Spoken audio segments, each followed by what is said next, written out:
We've talked about it a lot here on That Park Place, talking about the proliferation of bars at Walt Disney World, going so far as to have a 21 and older space over there in Epcot. Previously a place where you can bring your kids. Now you can't bring them to every place on property. Very interesting stuff. Well, you know, these decisions, they have consequences. And apparently, well, we saw a little bit of that maybe 7 weeks ago. Here you go from Walt Disney World News Today. Philadelphia woman who refused to leave Disney's Pop Century Resort bar is still in jail 7 weeks later. My goodness gracious, by Mike over there at Walt Disney World News Today, October 25th, 2025. A 55-year-old Philadelphia woman pre-drinking before her flight home from her Disney World vacation never made it to the airport. Well, that's always a way to endure that flight right there. Latanya Wright was arrested for battery on a law enforcement officer resisting an officer without violence and trespass after she was accused of kicking a sheriff's deputy's leg and refusing to leave Disney's Pop Century Resort, records show. Weeks after her September 7th arrest, Wright remains in custody at the Orange County Jail, as the public defender representing her has sought to get her released on her own recognizance or lower the $10,000 bond. Orange Osceola County public defender Melissa Vickers said tourists who get arrested at Disney World can face challenges getting their bonds lowered because of their lack of ties to the community. Very interesting. Vickers acknowledged the hardship for Wright to be away from her home for this long as she waited for the state to formally file criminal charges against her, which took longer than 33 days. That's no good. Wright's legal troubles began after she was cut off from alcohol because of her, quote, level of intoxication at the hotel. According to an Orange County Sheriff's arrest report, she became, quote, aggressive and defiant, the report said. When she was asked to leave, Wright used, quote, profanity and offensive gestures. The hotel called her a taxi so she could wait at the airport for her flight, but the management still wanted her trespassed, so they contacted Orange County Sheriff's Office, quote, while waiting for the taxi to be ordered and arrived. Latanya kicked her luggage into my leg while being verbally abusive.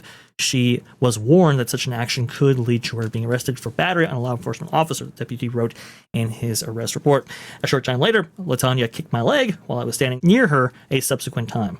Wright said, I'm not going blank, and I'm not listening to anything blank, y'all have to say, according to the report right there. And, well, apparently they eventually did listen to what she had to say because she was arrested there.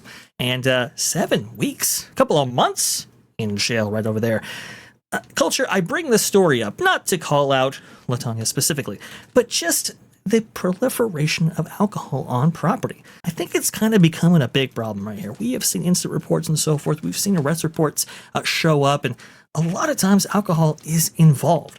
And I just kind of wonder if these incidents would go down if alcohol wasn't such a big push by the Walt Disney Company in seeking higher profits and higher returns quarter after quarter. What say you, Culture? What do you think about all this? You know, I think I've commented on this before, and my commentary is going to be the same as it, always would be. The proliferation of alcohol, if I can speak properly and not sound drunk myself, is a big problem. And it has been for quite some time. And I mean, I remember disastrous New Year's Eves and other, holiday occasions where, the people throwing up into the bushes in Epcot and any other thing when they're drinking around the world was really, really a problem. It was like a frat party, many nights, especially, again, closer to the holidays. But this is a turnoff for families to me. And I think you're going to see more and more incidents. And it's only going to take one violent incident for this to be outlined as a problem by Floridians and I think Californians alike, although they're used to drunken idiocy in California. But I'm just gonna say that words are hard indeed. I do believe this is a real problem, and I don't think it's going away with the plussing up that they're doing in bars. They're not doing anything in attractions. They're not doing anything else but dumping money into alcohol.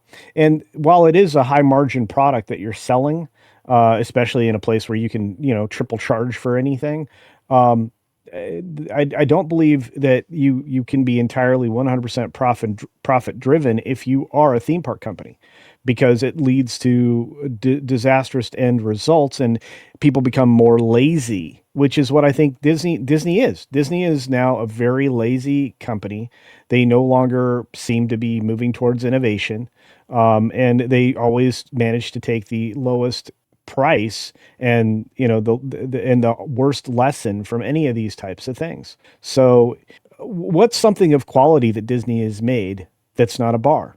That's the thing, right? Because if you look at something like even Galaxy's Edge's Oakus Cantina, or now the more recent, what is that place called? Beacon Barrel, over there at Magic Kingdom outside of Pirates of the Caribbean, they did certainly imbue lots of quality into those specific additions to those theme parks, but not a whole lot on the attractions themselves. Now, I guess for Galaxy's Edge, one could argue that there was quality for something like Rise of Resistance or Millennium Falcon Smuggler's Run, but when you look at the sheer level of detail and the I guess the shape language, at least in this clip right here, involved in something like this. But like the Haunted Mansion Parlor over there at the Disney Cruise Line, I think that's the Treasure is where that is right there. Like I mean, it's like these are the things that get budgets nowadays, and it's unsettling to see. And we're also seeing inclusion of bars, even multiple stuff like the Grand Floridian, for example. Grand Floridian has a bar.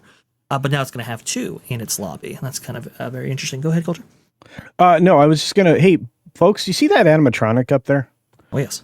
That's the way you do animatronics. That's the way you sell the show. That's why the Olaf dude, whatever, the snowman guy, works in Frozen.